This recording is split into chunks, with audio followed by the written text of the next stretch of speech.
Hello बच्चों, कैसे हो आप लोग। मैं डीजी सर आपके सामने लेकर हाजिर हुआ हूँ इलेक्ट्रोफिलिक सब्स्टिट्यूशन इन हेलोएरिन।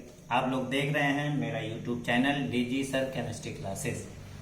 इसके पहले हम लोग डिस्कस कर चुके हैं हेलोएरिन में न्यूक्लियोफिलिक सब्स्टिट्यूशन। उसमें बहुत सी ड्रास्टिक कंडीशन थी। न्यूक्लियोफिलिक सब्स्टिट्यूशन जल्दी इसमें होता नहीं, अगर होता है तो बहुत ड्रास्टिक कंडीशन में होता है। नेक्स्ट लेक्चर में एक चीज और थोड़ा सा हम जो पहले डिस्कस हो चुका है लेकिन फिर से हम कहना चाहेंगे, जैसे एनसीईआरटी बुक में यहाँ वाटर लिया है, अगर आप डाइल्यूट NaOH ले भी लेंगे तब भी ये रिएक्शन आराम से हो जाती है, थोड़ा और तेजी से होगी। लेकिन एनसीईआरटी ने ये कहा कि इतना सिंपलेस्ट ये रिएक्शन होता है कि आप वाटर लेके बॉयल कर देंगे तब भी Cl हट जाएगा OH से। ये पिछले लेक्चर का ही है, लेकिन हम लोगों ने वहां NaOH ले लिया था, तो NaOH लेना रॉन्ग नहीं है, पर एनसीईआरटी ने वाटर यूज किया है तो आप भी वाटर यूज कर लिए, इसलिए मैं इस वीडियो में उसको डिस्कस कर दिया। अब हम लोग जो मेन टॉपिक है इलेक्ट्रोफिलिक सब्स्टिट्यूशन पर आते हैं, उसको डिस्कस करते हैं। अब देखिए इलेक्ट्रोफिलिक सब्स्टिट्यूशन इन हेलोएरिन होता क्या है। पहली बात, इलेक्ट्रोफिलिक सब्स्टिट्यूशन, इसका अर्थ ये है कि इलेक्ट्रोफाइल का अटैक पहले होगा। अब बेंजीन पे इलेक्ट्रोफाइल क्यों अटैक करता है उसको भी बात कर लें।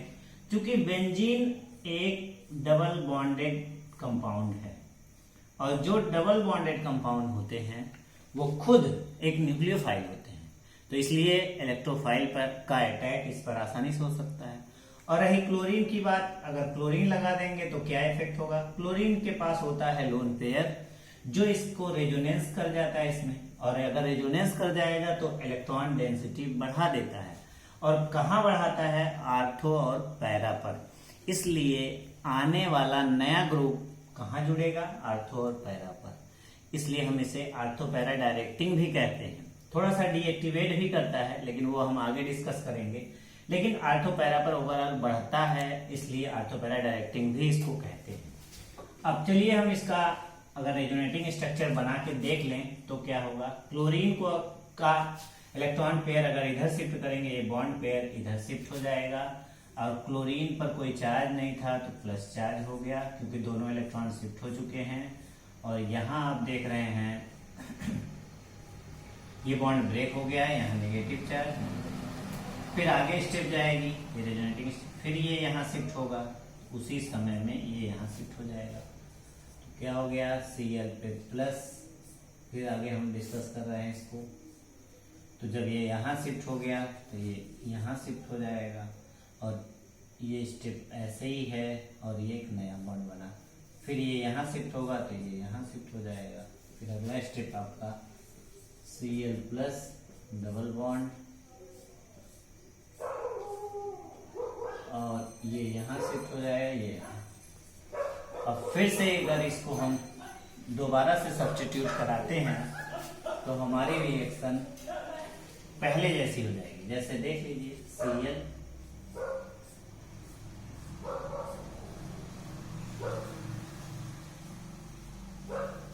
यानी आपसे अगर पूछा जाए कितने रेजोनेटिंग स्ट्रक्चर, तो 5 आप बता सकते हैं। किसी किसी बुक में 4 भी दिया है, इसके लिए ज्यादा झगड़ा नहीं है, 5 भी आप बोल सकते हैं। और 4 अगर इतना बना है तो 4 पूरा बना दिए, दोनों ये मिला के एक कभी कभी मान लिया जाता है, क्योंकि एक ही तरह है, थोड़ा सा चेंजिंग है, बाकी तो 3 रहेंगे। इस तरह से हम एक चीज ध्यान देना है इसमें, ये पोजीशन आर्थो कहलाती है, ये दोनों आर्थो है, ये मेटा कहलाती है, ये पैरा कहलाती है। तो आप देख सकते हैं नेगेटिव चार्ज आर्थो या पैरा पर ही ज्यादा है, तो यानी आने वाला ग्रुप आर्थो या पैरा पर ही अटैक करेगा। ये क्लियर हो गया। क्यों, नेगेटिव चार्ज यहां रहेगा, और अटैक किसका करवाना है, इलेक्ट्रोफाइल का। तो इलेक्ट्रोफाइल पे चार्ज कैसा होता है, प्लस का, तो प्लस चार्ज अटैक कहां करेगा, जहां उसे इलेक्ट्रॉन मिलेगा। इलेक्ट्रॉन कहां मिलेगा, आर्थो या पैरा पर। इसलिए हम लोग ये चीज रेजोनेंस से देख चुके हैं। अब हम रिएक्शन पे आते हैं डायरेक्ट, कि आर्थो पैरा डायरेक्टिंग की रिएक्शन कैसे है। ये दिखाने के लिए हमने स्ट्रक्चर बना दिया। अब चलिए जो इलेक्ट्रोफिलिक सब्स्टिट्यूशन के एग्जांपल हैं, पहला है आपका, हम बोलते हैं हैलोजिनेशन। क्या कहेंगे, हैलोजिनेशन मीन्स हैलोजन का अटैक। हैलोजन इलेक्ट्रोफाइल बनाएगा तो अटैक कर देगा। चलिए क्लोरीन तो खुद ही लगा हुआ है, फिर दूसरा क्लोरीन लाना है या ब्रोमीन लाना है या आयोडीन लाना है। चलिए हमने क्लोरीन ही लगा दिया, तो उसके लिए हमें एक लेना होगा हैलोजन कैरियर, जैसे FeCl3, AlCl3 भी आप ले सकते हैं। चलिए हमने FeCl3 ले लिया। ये एक लुईस एसिड है, जहां इलेक्ट्रॉन दिखाई देगा वहां अटैक करेगा। तो चलिए Cl प्रोडक्ट हमने अभी दिखाया कि इलेक्ट्रॉन डेंसिटी कहाँ ज्यादा होती है या तो आर्थो पर अधिक होती है या कहाँ अधिक होती है, पैरा पर। तो इसलिए क्लोरीन कहाँ जुड़ जाएगा, या तो आर्थो पर या पैरा पर। ये आर्थो प्रोडक्ट है, 1,2 प्रोडक्ट, ये पैरा है। इसको आर्थो डाइक्लोरोबेंजीन कहेंगे, इसको क्या कहेंगे, पैरा डाइक्लोरोबेंजीन। चलिए अब ये Cl प्लस बना कैसे, Cl इलेक्ट्रॉन पेयर आप जान ही रहे हैं, इसके पास है, एक बॉन्ड बनाता है, 3 पेयर है। और FeCl3 एक इलेक्ट्रोफाइल है, ये इस पे अटैक कर देता है, इसलिए पार्शियली ये नेगेटिव ये पॉजिटिव। थोड़ी देर बाद Cl कंप्लीट ब्रेक हो जाता है और FeCl4 नेगेटिव चार्ज, तो ये Cl आके बेंजीन पर अटैक कर देता है, आर्थो पैरा। अब देखिए या तो आप सोच रहे होंगे एक Cl है तो कैसे 2 बन गया, इसलिए कि जितना भी होगा उसका कुछ परसेंट, मान लीजिए 52% ये बना, 48 ये बन गया, या ये 52 बना, ये 48 बना। तो ज्यादा स्टेबल ऐसे पैरा प्रोडक्ट होता है तो मैक्सिमम अमाउंट में ये मिलता है, ये थोड़ा सा कम होगा। लेकिन अगर ये 100% है और ये भी 100% बना तो 52 इसका, 48 इसका, इसलिए ये रेशियो बैलेंस होती है। ये हुआ आपका हैलोजिनेशन। ऐसे ही आप ब्रोमीन लेके भी हैलोजिनेशन, वो ब्रोमिनेशन कहलाएगा। सेम प्रोसेस, इलेक्ट्रोफाइल बना के रिएक्ट करना। दूसरी रिएक्शन अगर आप देखेंगे हैलोजिनेशन के साथ साथ, दूसरी रिएक्शन है आपका नाइट्रेशन। नाइट्रेशन तो नाम से ही क्या लग रहा है, NO2 ग्रुप का जुड़ना। चलिए हमने क्लोरीन ले लिया और इस पर रिएक्शन कराया किसका, कंसंट्रेटेड HNO3, और प्लस क्या लेना है, कंसंट्रेटेड H2SO4। ये दोनों मिल करके NO2 प्लस बनाते हैं, जो अटैक करते हैं। और कहाँ अटैक करेंगे, या तो आर्थो या पैरा पर। NO2 का ग्रुप का अटैक होगा, या तो आर्थो पर अटैक होगा या कहाँ अटैक होगा, पैरा पर।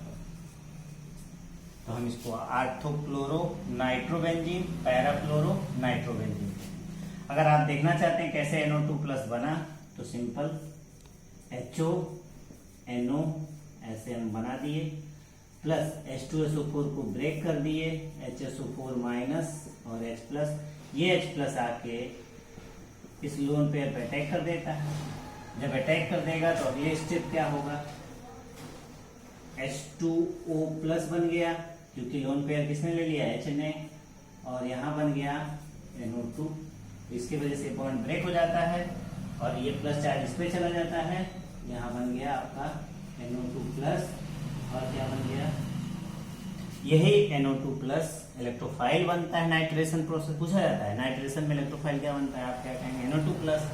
हैलोजिनेशन में इलेक्ट्रोफाइल क्या बनता है, अगर क्लोरीन है तो क्लोरीनेशन। इस तरह से नाइट्रेशन हो गया। फिर आते हैं हम लोग सल्फोनेशन। आप स्क्रीनशॉट वीडियो रोक के लेते रहिए। सल्फोनेशन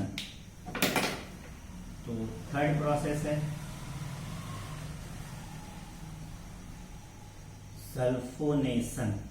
क्या कहेंगे, सल्फोनेशन। नाम से ही क्या लग रहा है, कोई सल्फ्यूरिक एसिड का ग्रुप होगा। चलिए वही है, क्लोरोबेंजीन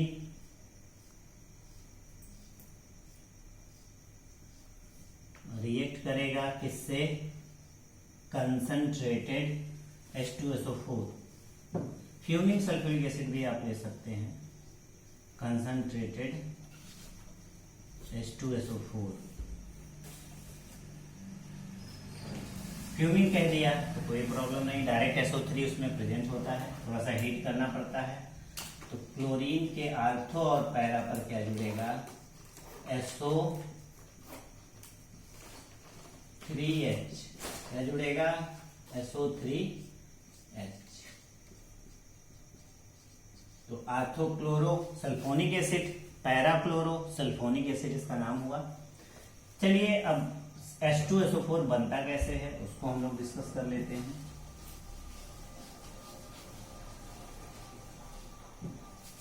देखिए H2SO4, एक H2SO4 जो रियल स्ट्रक्चर है उसका ऐसे हमने बनाया है,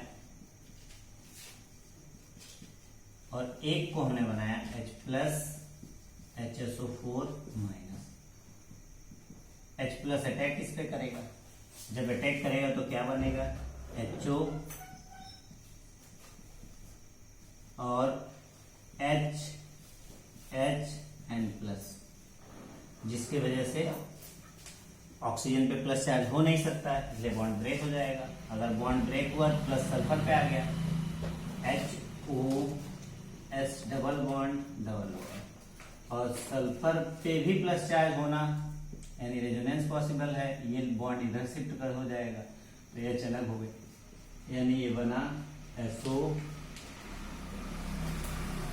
और साथ में H+3 हुआ।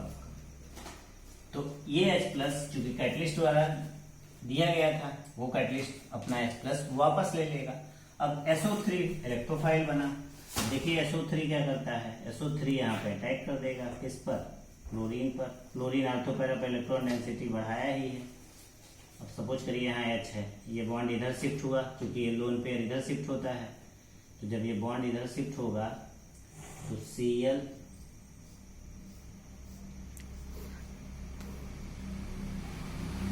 ये इधर शिफ्ट हुआ तो यहाँ आ गया नेगेटिव, यहाँ हो गया पॉजिटिव। अब SO3 जो हमने बनाया है वो आके यहाँ अटैक कर देगा, तो Cl और ये बन गया SO3।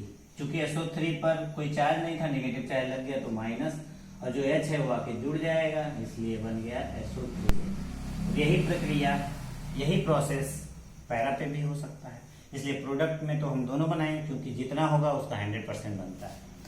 अब अगला है इलेक्ट्रोफिलिक सब्स्टिट्यूशन में फ्रीडल क्राफ्ट एल्काइलेशन। उसमें दो रिएक्शन आती है, एल्काइलेशन और एसाइलेशन। बोर्ड में बहुत ज्यादा इंपॉर्टेंट है, क्योंकि ये Friedel craft reaction short notes में आते हैं, तो आपको याद होना चाहिए। कोई भी एक एग्जाम्पल लिख सकते हैं, सब में वही रहता है फ्रीडल क्राफ्ट में। फ्रीडल क्राफ्ट अगर नाम लिए तो AlCl3 जरूर होगा, ये निश्चित है, उनका कैटलिस्ट था।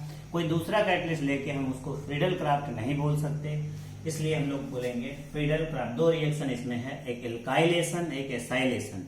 अगर एल्किल ग्रुप जुड़ता है तो एल्काइलेशन, अगर एसाइल ग्रुप जुड़ता है तो एसाइलेशन। चलिए हम लोग करते हैं फ्रीडल क्राफ्ट रिएक्शन। अगला है फ्रीडल क्राफ्ट रिएक्शन, तो उसमें पहला है एल्काइलेशन। दो रिएक्शन आता है, कभी कभी फ्रीडल क्राफ्ट एल्काइलेशन भी बोल देते हैं। चलिए क्लोरीन लिया था, ऑर्थोपैरा पे तो अटैक होना है, वो आपको पता ही है। तो CH3Cl क्या लिया हमने, AlCl3, एनहाइड्रस लेना है, लुईस एसिड है, तो आर्थो और पैरा पर क्या जुड़ेगा, CH3 Cl, आर्थो और पैरा पर आपका CH3। अब चलिए इसका भी मैकेनिज्म अगर देखना चाह रहे हैं आप, CH3Cl लोन पेयर है ही है इसके पास, आप पता ही है। तो AlCl3 थोड़ी देर के लिए इसको पोलराइज करके बॉन्ड को ब्रेक कर देगा।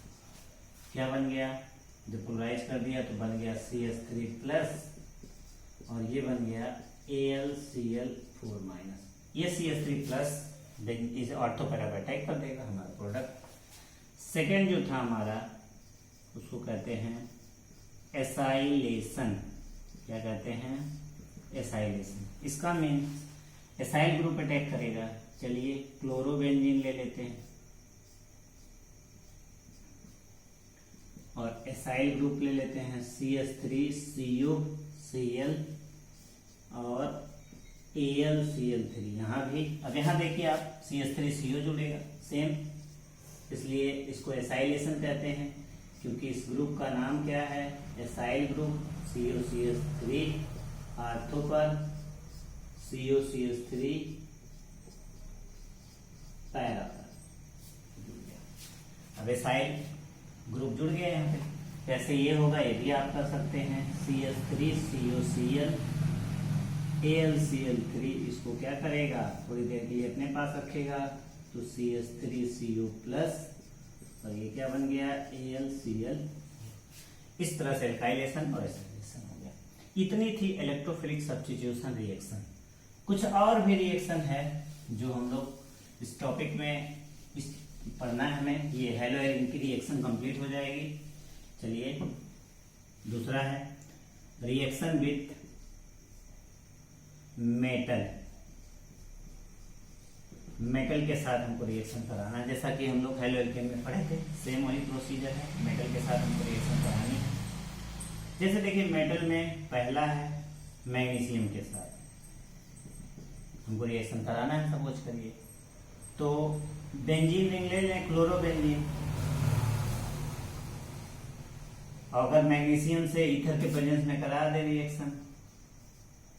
यहाँ ड्राई ईथर में THF लेते हैं जिसका नाम है टेट्राहाइड्रोफ्यूरान, और बनेगा क्या, C6, और यहां से आप MgCl लगा सकते हैं। ये तो ग्रिग्नाल रिएजेंट हो गया, पहले भी बताए थे।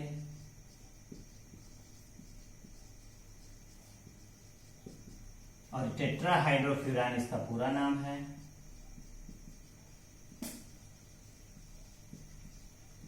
फ्यूरान। अगर स्ट्रक्चर देखना चाह रहे हैं, ये स्ट्रक्चर है, स्ट्रक्चर आपसे पूछा नहीं जाएगा, बस ये इतना याद रखिएगा। एलिफैटिक, ये एरोमेटिक ईथर है, और पहले जो हम लोग ड्राई ईथर पढ़े थे ROR, वो एलिफैटिक ईथर था। सेम रिएक्शन होगी। ये ग्रिग्नाल रिएजेंट बनाने का, एरोमेटिक ग्रिग्नाल रिएजेंट बनाने का एक मेथड है। चलिए हम लोग सोडियम से रिएक्शन कराते हैं।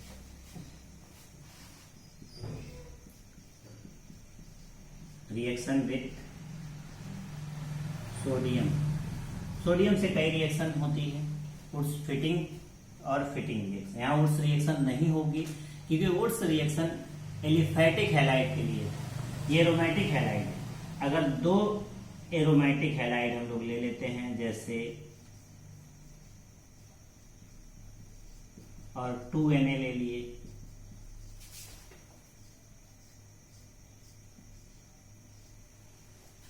तो आप सोच रहे होंगे तो वुड्स रिएक्शन है।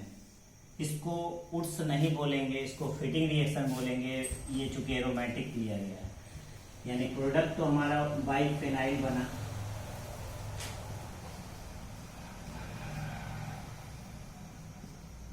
बाइफेनाइल, और इस रिएक्शन का नाम है fitting reaction.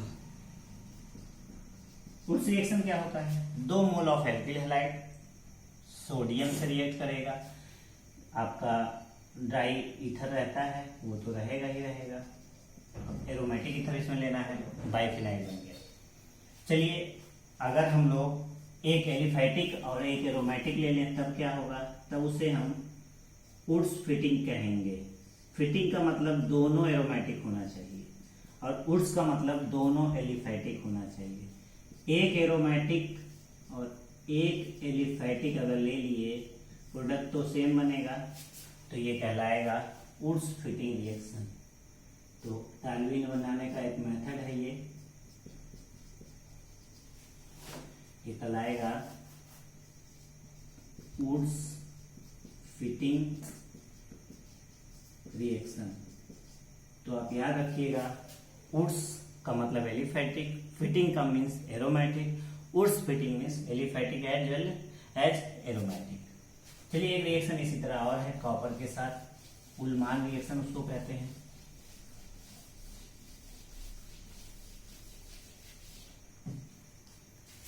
Reaction with copper. अब देखिए आप यहां पर एरोमेटिक आयोडाइड लेंगे और कॉपर लेंगे, सेम ऐसे रिएक्शन है। लेकिन उल्मान साइंटिस्ट का नाम है। तो CuI2 बनेगा, हीटिंग करेंगे थोड़ा सा, और बाइफेनाइल बनेगा।